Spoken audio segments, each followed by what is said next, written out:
በትግራይ ውጥረት ነገሰም። የድሮን ጥቃቱና ግርግሩም።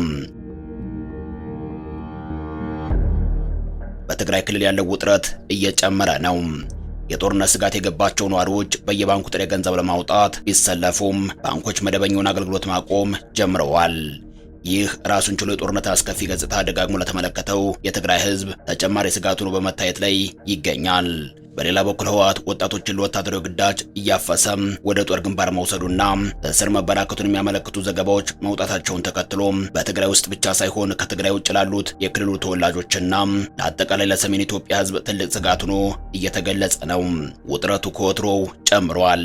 በክልሉ የየብስም የአየርም እንቅስቃሴ ተገድቧል። ከበረራ መቋረጥ ጋር ተያይዞ የጊዜው አስተዳደሩ ፕሬዝዳንት ሌተናል ጀነራል ታደሰ ወረደም የአዲስ አበባ ጉዞ ተስተጓጉሏል። በዚህ ላይ የድሮን ጥቃት መሃል ትግራይ ላይ ተፈጽሟል። ጉዳዩን በስፋት እናየዋለን። አብራችሁን ቆዩም።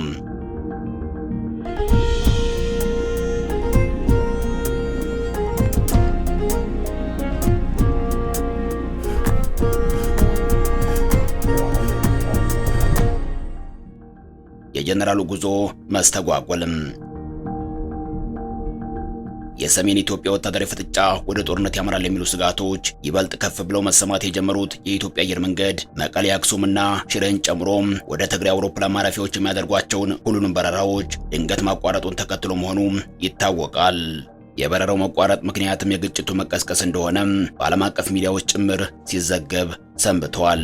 የትግራይ ጊዜው አስተዳደር ፕሬዝዳንት ሌተናል ጀነራል ታደሰ ወረደ በረራ በመሰረዙ ምክንያት ወደ አዲስ አበባ ሊያደርጉት የነበረው ጉዞ ሳይካሄድ መቅረቱን የአዲስ ስታንዳርድ ዘገባ አመላክቷል። የኢትዮጵያ አየር መንገድ እስካሁን ድረስ ስለመቋረጡ ይፋዊ ማብራሪያ አልሰጠም። በአውሮፕላን ማረፊያ ያለው የበረራ ክንውን ቢቆምም የአየር መንገዱ የትኬት ቢሮ ግን ክፍት ሆኖ አገልግሎት መስጠቱን ቀጥሏል። በበረራ ትኬት ማስያዣ ስርዓቱ ላይ በረራዎች እንደነበሩ ቢታይም በረራዎቹ ስለተጀመሩበት ሁኔታ እስካሁን ምንም አይነት ይፋዊ የሥራ መመሪያ ለሰራተኞቹ እንዳልደረሳቸው ገልጸዋል። አየር መንገዱ በበኩሉ በረራዎቹ የተቋረጡበት ምክንያት ወይም መቼ እንደሚጀምሩ የሚገልጽ መግለጫ አላወጣም። የበረራ መቋረጡ ምክንያት በትግራይ ክልል በአንዳንድ አካባቢዎች በፌዴራል ኃይሎችና በትግራይ ተዋጊዎች መካከል ከተቀሰቀሰ ግጭት ጋር የተያያዘ መሆኑን ዘገባዎች ያመለክታሉ። የኢትዮጵያ አየር መንገድ ቀደም ሲል በክልሉ ጦርነት በነበረበት ወቅት በረራዎችን አቋርጦ እንደነበር ይታወቃል። በሰኔ 2013 ዓ.ም የትግራይ ኃይሎች መቀሌን ከተቆጣጠሩት በኋላ ወደ ክልሉ የሚደረጉ በረራዎች ለ18 ወራት ተቋርጠው በታህሳስ 2015 ዓ.ም ነበር ዳግም የተጀመረው። አሁን ውጥረቱ አገርሽቷል። የአየርም የብስም እንቅስቃሴ መስተጓጎል ገጥሞታል። በአንዳንድ የትግራይ አካባቢዎች የየብስ ትራንስፖርት እንቅስቃሴ መስተጓጎል መኖሩ ተነግሯል። በወልዲያ ቆቦ አላማጣ መስመር ያለው የትራንስፖርት እንቅስቃሴም የተገደበ መሆኑን መረጃዎች ያሳያሉ። በብዙ አካባቢዎች የሰዎች መፈናቀል፣ የወታደራዊ ኃይል ዳግም ስምሪትና የባንክ አገልግሎት መገደብ መኖሩን በጉዳዩ ላይ የወጡ መረጃዎች ያሳያሉ። የሚሊሻ አባላት፣ የመቀሌ አመራሮችና ሌሎች ግለሰቦች አላማጣን ለቀው ወደ ቆቦ እየተፈናቀሉ መሆኑን ቢቢሲን ጨምሮ በርካታ የሚዲያ አካላት ዘግበዋል። በተመሳሳይ በባላ ጨርጨርና ዋጃ የነበሩ ሰዎች ወደ ቆቦ፣ በኮረም የነበሩት ደግሞ ወደ ሰቆጣ መፈናቀላቸውን ተከትሎ ግርግሩ ጨምሮ ታይቷል። ወታደራዊ እንቅስቃሴን በተመለከተም ቀደም ሲል በአላማጣ ሰፍሮ የነበረው መከላከያ ሰራዊት ወደ ጮቤ አካባቢ እየተንቀሳቀሰ ሲሆን የፌዴራል ፖሊስ ኃይሎች ደግሞ ወደ ወልዲያ አቅጣጫ መሄዳቸው ተነግሯል። ይህን ተከትሎ ነዋሪዎቹ እየሸሹ ነው። ሽሽታቸው ከጦርነት ስጋት ጋር በቀጥታ የተያያዘ ነው። የጦርነቱ ተጨባጭ ስጋትም በሰሜን ሌላ ጦርነት ይከሰታል የሚለውን ስጋት ግለሰቦች ብቻ ሳይሆኑ ድርጅቶች ጭምር እየተጋሩት መጥተዋል። በተለይም ትግራይ መሰረት አድርገው የሚንቀሳቀሱ ፓርቲዎች ስጋታቸውን በተደጋጋሚ በሚያወጡት መግለጫ እየገለጹ ነው። ህወሓት የሚያደርገውን እንቅስቃሴ የሚያወግዙ ድምጾች ተሰምተዋል። ሳልሳይ ወያነ ትግራይና የወያኔ ነጻነት ፓርቲ ለተባበሩት መንግስታት ድርጅት፣ ለአፍሪካ ህብረት፣ ለአሜሪካ፣ ለአውሮፓ ህብረትና ለሌሎችም የሰላም ስምምነቶች አጋሮች በላኩት ደብዳቤም እየተባባሰ የመጣው ፖለቲካዊና ወታደራዊ ውጥረት በትግራይ ያለውን ሰላም ሊያፈርስ ይችላል ብለዋል።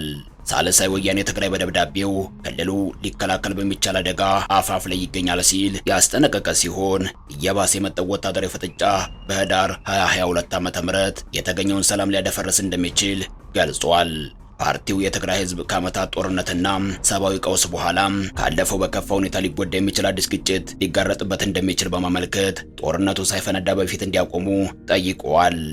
የመከላከል ዕድሉ በፍጥነት እየጠበበን ያለው ፓርቲው ዝምተው ወደ ጦርነት የሚያደርገውን ጉዞ በማመቻቸት በትግራይና በምስራቅ አፍሪካ ቀጠና ላይ የማይቀለበስ ጥፋት ሊያመጣ እንደሚችል አስጠንቅቀዋል።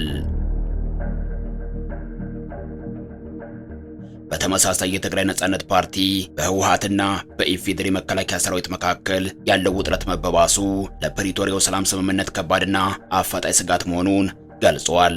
የፕሪቶሪያው ስምምነት ግጭቶችን በይፋ ባያቆምም አፈጻጸሙ ዝቅተኛ፣ ወጥ ያልሆነና በቂ ክትትል የማይደረግበት መሆኑ ለመተማመን መሸርሸርና ለወታደራዊ እንቅስቃሴዎች መጨመር ምክንያት ሆኗል ብሏል።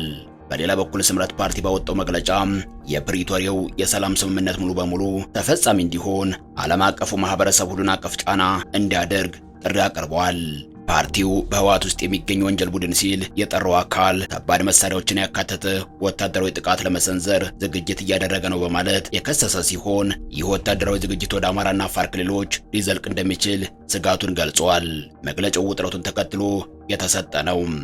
የአፍሪካ ህብረት ኮሚሽን ሊቀመንበር መሐመድ አሊ ዩሱፍ በጉዳዩ ላይ በሰጡት መግለጫ ሁሉም ወገኖች ከፍተኛ ትዕግስት እንዲያደርጉ በማሳሰብ በፕሪቶሪያ ስምምነት የተገኙ ድሎችን አደጋ ላይ የሚጥሉ ድርጊቶች እንዳይፈጸሙ ማስጠንቀቃቸው ይታወሳል። በትግራይ ክልል በተለያዩ አካባቢዎች በፌዴራል ኃይሎችና በትግራይ ታጣቂዎች መካከል ግጭቶች መከሰቱን ተከትሎ በክልሉ ውጥረት ነግሷል። የድሮን ጥቃቱና ከባዱ ውጥረትም በትግራይ ክልል እንትጮና ገንደብታ ከተሞች በተፈጸመ የድሮን ጥቃት በአንድ ንጹህ ዜጋ ላይ የሞት በሌላው ላይ ደግሞ የአካል ጉዳት መድረሱን ቢቢሲን ጨምሮ የትግራይ መገናኛ ብዙሃን ዘግበዋል። እንደ ድምፅ ወያኔ ዘገባ የመጀመሪያውን ጥቃት በእንትጮ ከተማ የተፈጸመው ረፋር ላይ ነው። ሌሊት ላይ የተፈጸመ ጥቃትም አለ። ጥቃቱ ያረፈው ሙዝ፣ የምግብ ዘይትና ቡና ጭነው ይጓዙ በነበሩ ሁለት የአይሱዝ የጭነት ተሽከርካሪዎች ላይ ነው። በዚህ ምክንያት የአንዱ ተሽከርካሪ አሽከርካሪ ሕይወቱ ወዲያው አልፏል። ከሟቹ አሽከርካሪ ጋር በረዳትነት ይሰራ የነበረ ግለሰብም ቆስሏል። የእንትጮ ከተማ አስተዳደር በጉዳዩ ላይ በሰጠው መግለጫ ተሽከርካሪዎቹ መሰረታዊ ቁሶችን በመያዝ ላይ የነበሩ መሆናቸውን አስታውቋል። አስተዳደሩ መሰል ጥቃቶች በድጋሚ ሊከሰቱ እንደሚችሉ በመግለጽ ነዋሪው በማንኛውም እንቅስቃሴ ላይ ከፍተኛ ጥንቃቄ እንዲያደርግ አሳስቧል። እንደ ማርያም ሸዊቶ ተብሎ በሚጠራው ስፍራ ሌላኛው የድሮን ጥቃት መፈጸሙን መረጃዎች ያመለክታሉ። የኛው ጥቃት በርበሬና የተለያዩ የኢንዱስትሪ ሸቀጦችን በጫኑ መኪናዎች ላይ ያረፈ መሆኑ የተገለጸ ሲሆን በንብረት ላይ ከባድ ውድመት ማስከተሉ ተመላክቷል። ጥቃቱ በተፈጸመበት አካባቢ ከጥቂት ቀናት በፊት ከፍተኛ የትግራይ ክልል አመራሮች በከተማዋ ተገኝተው እንደነበር ተነግሯል። የትግራይ ጊዜያዊ አስተዳደር ፕሬዝዳንት ሌተናል ጀነራል ታደሰ ወረደ፣ ምክትል ፕሬዝዳንት አቶ አማኑኤል አሰፋ፣ የህወሓት ሊቀመንበር ደብረጽዮን ገብረ ሚካኤልና ከፍተኛ የጦር አዛዦች፣ የደቡብ ግንባር አዛዥ ጀነራል ዮሐንስ ወልደ ጊዮርጊስ፣ የሰሜን ምስራቅ ግንባር አዛዥ ጀነራል ማሾ በየነ በእንትጮ ከተማ በመገኘት የሰማዕታት መታሰቢያ ሐውልት የመሰረት ድንጋይ አስቀምጠው ነበር። ክስተቱ በሰሜን ኢትዮጵያ ያለውን ውጥረት ያባብሰዋል። ቢቢሲ በዘገባው እንዳረጋገጠው በትግራይ ክልል ማዕከላዊ ዞን ውስጥ በሚገኙ ሁለት ከተሞችና አንድ ወረዳ ውስጥ የድሮን ጥቃት ተፈጽሟል። የፌዴራል መንግስትና የትግራይ ኃይሎች ዳግም ግጭት ውስጥ መግባታቸው እየተገለጸ ባለበት በዚህ ሰዓት የድሮን ጥቃት መፈጸሙ ጉዳዩን አሳሳቢ እንደሚያደርገው እየተገለጸ ነው። ጥቃቱ የተፈጸመው እንትጮና ገንደብታ ከተሞች እንዲሁም አፈሮም ወረዳ ውስጥ እንደሆነ ቢቢሲ ዘግቧል። በእንትጮና ገንደብታ ከተሞች የተፈጸሙት የድሮን ጥቃቶች ተሽከርካሪዎችን ኢላማ እንዳደረጉ ተገልጿል። የፌዴራል መንግስትና የትግራይ ኃይሎች ከባለፈው ሳምንት መጨረሻ አንስቶ ግጭት ውስጥ ገብተዋል።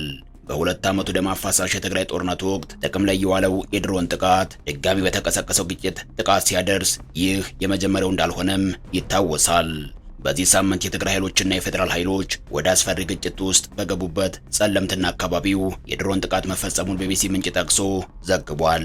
ከፌዴራል መንግስትም ሆነ ከህወሓት በኩል እስካሁን ድረስ የተሰጠ ማብራሪያም ሆነ ምላሽ የለም። በሌላ በኩል ሰሞንኛው ግጭትን ተከትሎም የኢትዮጵያ ሰብአዊ መብቶች ኮሚሽን መግለጫ ሰጥቷል። መግለጫው ከሰኞ ዕለት ጀምሮ በትግራይ አማራና አፋር ክልሎች መካከል በሚገኙ አንዳንድ አዋሳኝ አካባቢዎች ግጭቶች መቀስቀሳቸውን በመግለጽ የስጋቱን መጨመር አያይዞ አመላክቷል። በተለይ በጸለምት መጋሌና አበዓላ አካባቢዎች የተነሱ ግጭቶች የሰዎችን የህይወትና የአካል ደህንነት ስጋት ላይ የሚጥሉ እንደሆኑ አስታውቋል። የዜና ወኪሎቹ ሮይተርስ እና አጃንስ ፍራንስ ፕረስ ወይም ኤኤፍፒ የደህንነትና የዲፕሎማቲክ ምንጮችን ዋቢ አድርገው ባወጧቸው ዘገባዎች በጠለምት ህወሓት ከኢትዮጵያ ሰራዊትና ከአማራ ሚሊሻዎች ጋር ውጊያ ማድረጋቸውን አመላክተዋል። በኢሰማኮ መግለጫ ላይ ከጠለምት በተጨማሪም ትግራይና አፋር ክልሎችን በሚያዋስኑ ስፍራዎች የሚገኙት መቀሌና አበዓላ አካባቢዎችም ተጠቅሰዋል። በዚህ ሳምንትም ግጭት እንደተካሄደበት የሚገለጸው አፋር ክልሉ መቀሌና ወረዳ ባለፈው ጥቅምት መጨረሻ ላይም ተመሳሳይ ሁኔታ ውስጥ ገብቶ ነበርም። የክልሉ መንግስት በወቅቱ ባወጣው መግለጫ የህወሓት ቡድን በወረዳው በምትገኘው ቶማሳ ቀበሌ ላይ ከባድ መሳሪያ ተኩስ መክፈቱን በመግለጽ ከሶ ነበርም። ጥቃት የከፈቱት የትግራይ ኃይሎች ወደ 15 ኪሎ ሜትር ዘልቀው መግባታቸውንና 6 መንደሮችን መቆጣጠራቸውን አመልክቶ ነበርም። በዚህ ምክንያት በ10 ሺዎች የሚቆጠሩ የቀበሌው ነዋሪዎች እንደተፈናቀሉ ተገልጿል። በእነዚህ አዋሳኝ አካባቢዎች ከተቀሰቀሰው ግጭት ጋር በተያያዘ የሰብአዊ መብት ሁኔታን እያስከተለ እንደሆነ ኢሰማኮ አዲስ ባወጣው መግለጫ አመልክቷል። መግለጫው ቀጣዩን የጦርነት ስጋትም ያመላከተ ነው። በተለይም በጠለምት በመጋሌና አበዓላ አካባቢዎች የተከሰቱ ግጭቶች ስጋት መፍጠራቸውን ኢሰማኮ አስታውቋል። በሶስቱ አካባቢዎች የተከሰቱ ግጭቶችን ተከትሎ የሰዎችን የህይወት፣ የአካል ደህንነት፣ ነጻነትና ንብረት መብቶች ስጋት ላይ የሚጥሉ ሁኔታዎች መፈጠራቸውን መረዳት ችያለሁ ብለዋል። በእነዚህ ስፍራዎች የተቀሰቀሰው ግጭትና ወታደራዊ እንቅስቃሴ አማራና ትግራይ ክልሎች በሚዋስኗቸው የራያ አካባቢዎች ወደ ጦርነት ሊሸጋገር ይችላል የሚል ስጋት መፍጠሩንም አያይዞ ጠቅሷል። ይህንን ተጨባጭ የጦርነት ስጋት በርካቶች የሚጋሩት ወቅታዊ ጉዳይ ነው። በተለይም ትግራይ ላይ የተፈጠረው ውጥረት በብዙዎች ላይ ከፍተኛ መቃወስ ማስከተሉ ተዘግቧል።